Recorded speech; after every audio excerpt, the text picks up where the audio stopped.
ನಮಸ್ಕಾರ ಬಂಧುಗಳೇ.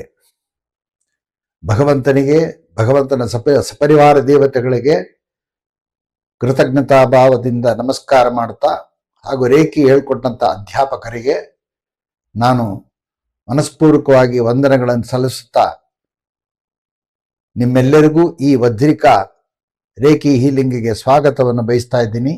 ನಾನು ಜಿ.ಕೆ. ಗುರುರಾಜ್.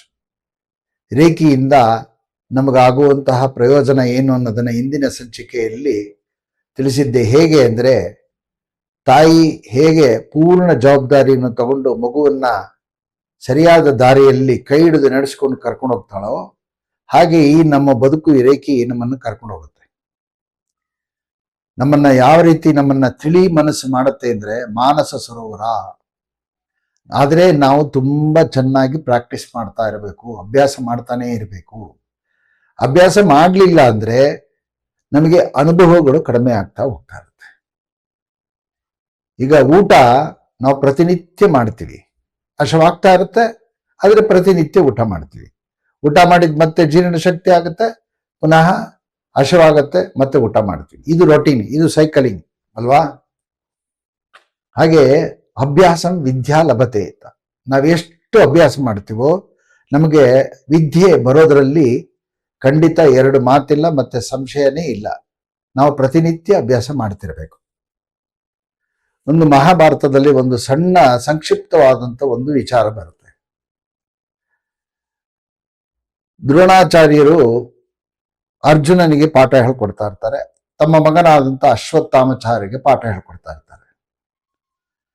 ಆದರೆ ಅರ್ಜುನ ತುಂಬ ಬುದ್ಧಿವಂತ, ಹಾಗೂ ಅಶ್ವತ್ಥಾಮಾಚಾರ್ಯರು ತುಂಬಾ ಚಾಣಾಕ್ಷ ಬುದ್ಧಿವಂತರು. ಇಬ್ರು ಬಹಳ ಅಂತ ದ್ರೋಣಾಚಾರ್ಯ ಶಿಷ್ಯಂದ್ರಾಗಿರ್ಬೇಕು ಅಂದ್ರೆ ಅವರೇನು ಸಾಮಾನ್ಯದವರಾಗಿರಲ್ಲ, ಬಹಳ ಎನರ್ಜಿಟಿಕ್ ಆಗಿರುವಂತ ವ್ಯಕ್ತಿಗಳು ಅವರಲ್ಲ, ದೇವತೆಗಳು ಅವರಲ್ಲ. ಹಾಗಾಗಿ ಆಗಿನ ಕಾಲದಲ್ಲೆಲ್ಲ ಈ ರೀತಿಯಾದಂಥ ವಿದ್ಯುತ್ ಅನುಕೂಲಗಳು ಇರಲಿಲ್ಲ. ದೇವತೆಗಳ ಅವರದೇ ಒಂದು ಕಾಂತಿ ಇರಬೇಕಾದ್ರೆ ಈ ವಿದ್ಯುತ್ ಕಾಂತಿಗಳು ಅವರ ಮುಂದೆ ಏನೂ ಇಲ್ಲ. ಆದರೂ ಅವತ್ತಿನ ಕಾಲಕ್ಕೆ ಒಂದು ದೀಪದ ಬೆಳಕಿನಲ್ಲಿ ಯಾವಾಗಲೂ ರಾತ್ರಿ ಹೊತ್ತು ಕಳೆಯೋರು. ಆಗ ದ್ರೋಣಾಚಾರ್ಯರು ಒಬ್ಬನಿಗೆ ಶಿಷ್ಯಂದ್ರಿಗೆ ಹೇಳ್ತಾರೆ, ನೋಡಿ, ಯಾವುದೇ ಕಾರಣಕ್ಕಾಗ್ಲಿ ಅರ್ಜುನ ಊಟ ಮಾಡುವಂತ ಸಮಯದಲ್ಲಿ ಈ ದೀಪ ಶಾಂತ ಆಗ್ಬಾರ್ದು ಅಂದ್ರೆ ಆರಬಾರ್ದು, ದೀಪ ನಂದೋಗ್ಬಾರ್ದು ಅಂತ ಹೇಳಿರ್ತಾರೆ. ಸರಿ ಅಂತ ಹೇಳಿ ಆ ದೀಪವನ್ನು ತುಂಬಾ ಚೆನ್ನಾಗಿ ರಕ್ಷಣೆ ಮಾಡ್ಕೊಂಡ್ ಬರ್ತಿರ್ತಾನೆ. ಆಕಸ್ಮಿಕವಾಗಿ ಬಹಳ ಗಾಳಿ ಬೀಸಿ ಆ ದೀಪ ಶಾಂತ ಆಗ್ಬಿಡುತ್ತೆ. ಆಗ ಊಟ ಕೂತಿರ್ತಾರೆ, ಅದಕ್ಕಿಂತ ಮುಂಚೆ ಊಟ ಕೂತಿರ್ತಾರೆ. ಅರ್ಜುನ ಊಟ ಮಾಡ್ತಾ ಇರ್ತಾರೆ, ದೀಪ ಬೆಳಕಿನಲ್ಲಿ ಊಟ ಮಾಡ್ತಿರ್ತಾರೆ, ದೀಪ ಆರೋಗುತ್ತೆ. ಆಗ ಅರ್ಜುನ ಏನ್ ಮಾಡ್ತಾನೆ, ಊಟ ಮಾಡ್ತಾನೆ. ಕೈ ಇಲ್ಲಿ ತಟ್ಟೆಯಲ್ಲಿ ಅನ್ನ ಇರುತ್ತೆ, ಕೈ ಹೀಗೆ ಹೋಗುತ್ತೆ, ಇಲ್ಲೋಗಲ್ಲ, ಇನ್ನೆಲ್ಲೂ ಹೋಗೋದೇ ಇಲ್ಲ, ಆದ್ರೆ ಕೈ ಹೀಗೆ ಹೋಗುತ್ತೆ. ಆಗ ಅರ್ಜುನ ಯೋಚನೆ ಮಾಡ್ತಾರೆ, ಅಲ್ಲ, ಇದು ಹೀಗೆ ಹೋಗ್ತಾ ಇದೆ ಅಂದ್ರೆ ನನ್ನ ಕತ್ಲಲ್ಲಿ ನಾನು ಕಾಣಿಸ್ತಾನೆ ಇಲ್ಲ, ಆದ್ರೆ ನಾನು ಹೀಗೆ ಹೋಗ್ತಾ ಇದೆ ಅಂದ್ರೆ ಇದರ ಹಿನ್ನೆಲೆ ಒಂದಿರಬೇಕು. ಏನದು? ಅಭ್ಯಾಸ ಅಂತ ಅನ್ಕೊಂತಾರೆ.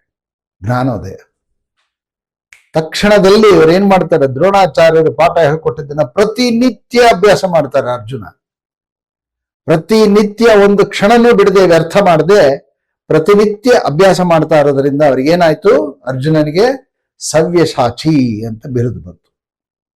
ಪ್ರತಿಯೊಬ್ಬರನ್ನ ಕೇಳ್ತಾರೆ, ಮೇಲೇನ್ ಕಾಣಿಸ್ತಾ ಇದೆ? ಎಲ್ಲರೂ ಅಂತಾರೆ ಚಕ್ರ ಕಾಣಿಸ್ತಾ ಇದೆ, ಬೇರೆ ಬೇರೆ ಏನೇನು ವಸ್ತುಗಳು ಕಾಣಿಸ್ತಾ ಇದೆ ಅಂತ. ಆದ್ರೆ ಅರ್ಜುನನ್ ಕೇಳ್ತಾರೆ, ಮೇಲೇನ್ ಕಾಣಿಸ್ತಾ ಇದೆಪ್ಪ? ಅವ್ರು ಹೇಳಿರ್ತಾರೆ, ಮೀನಿದೆ, ಮೀನ ಕಣ್ಣಿಗೆ ನೀನು ಗುರಿ ಇಟ್ಟು ಹೊಡಿಬೇಕು ಅಂತ ಹೇಳಿರ್ತಾರೆ. ಪ್ರತಿಯೊಬ್ಬ ಅವರಿಗೆ ಶಿಷ್ಯಂದ್ರನ್ನೆಲ್ಲ ಕೇಳಿದ್ರೆ ಅದಕ್ಕೆ ಕಾಣಿಸ್ತಿದೆ, ಇದು ಕಾಣಿಸ್ತಿದೆ ಅಂತಾರೆ. ಆದ್ರೆ ಅರ್ಜುನನ್ ಕೇಳಿದಾಗ, ಗುರುಗಳೇ, ಮೀನ್ ಕಣ್ಣು ಮಾತ್ರ ಕಾಣಿಸ್ತಾ ಇದೆ ಅಂತ ಹೇಳ್ತಾರೆ.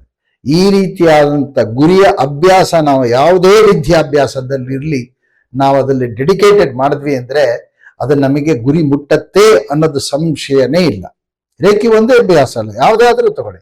ನಿಮ್ಮ ದಿನಚರಿಯ ವಿದ್ಯಾಭ್ಯಾಸ, ಇಂಜಿನಿಯರಿಂಗು, ಡಾಕ್ಟ್ರು, ಮತ್ತೆ botany, science, mathematics, MBA, marketing, ಯಾವುದೇ ಆಗಿರ್ಬೋದು. ಈ ಒಂದು ಯಂತ್ರೋಪಕರಣದಲ್ಲಿ ಮಾಡುವಂತ ಅಭ್ಯಾಸ ಆಗಿರ್ಬೋದು, ಮಾತನಾಡುವಂತ ಅಭ್ಯಾಸ ಆಗಿರ್ಬೋದು, ಇನ್ನೊಬ್ಬರಿಗೆ ಸಲಹೆ ಕೊಡುವಂತ ಅಭ್ಯಾಸ.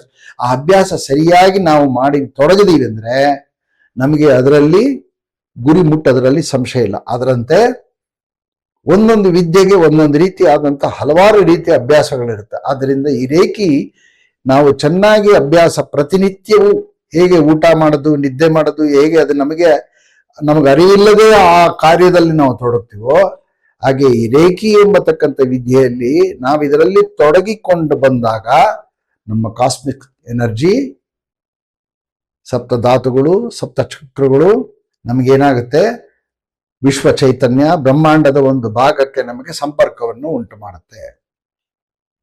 ಆದ್ದರಿಂದ ರೇಖಿ ಬಹಳ ಜೀವನಕ್ಕೆ ಬಹಳ ಮುಖ್ಯವಾದಂಥ ಒಂದು ವಿಭಾಗ.